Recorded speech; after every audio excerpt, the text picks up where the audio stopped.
بسم اللہ الرحمن الرحیم۔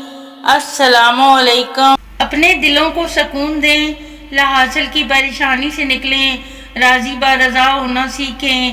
جو ہوا جو ہو رہا ہے اور جو ہوگا سب بہترین ہے، کیونکہ وہ اللہ کی مرضی سے ہے اور یہی ہمارے حق میں بہتر ہوتا ہے۔ غیب کا علم صرف اللہ کو ہے، ہم نہیں جانتے، ہم اپنا اچھا نہیں کر سکتے، اللہ ہمارے حق میں بہترین کرنے والا ہے۔ بس راضی رہیں، پرسکون رہیں، اللہ پاک ہم سب کو پرسکون کر دے اور اپنی رضا میں راضی کر دے، آمین ثم آمین۔ کسی کا بھلا نہ ہو سکے تو برا کرنے کی کوشش نہ کرو۔ دنیا کمزور ہے لیکن دنیا بنانے والا نہیں۔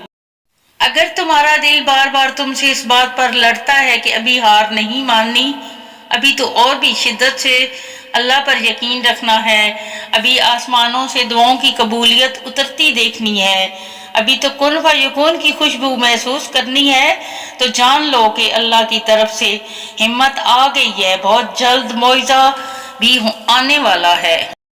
اپنی آواز کے بجائے اپنے دلائل کو بلند کیجئے۔ پھول بادل کے گرجنے سے نہیں، برسنے سے اگتے ہیں۔ بعض اوقات منظر غلط نہیں ہوتا، عین ممکن ہے ہمارا انداز نظر ہی غلط ہو۔ انداز نظر بدلیں، منظر بدل جائے گا۔ زندگی بہت چھوٹی سی ہے، کوشش کریں کہ کسی کا مان، اعتبار اور یقین نہ ٹوٹنے پائے۔ وقت تو گزر ہی جاتا ہے لیکن دی ہوئی تلخیوں کے نقش ہمیشہ باقی رہ جاتے ہیں۔ کانٹے، اگر تم زندگی کے راستے پر کانٹے چھوڑتے جاؤ گے تو تمہارے پیچھے آنے والی تمہاری نسلیں اسی راستے پر لہولہان ہو جائیں گی۔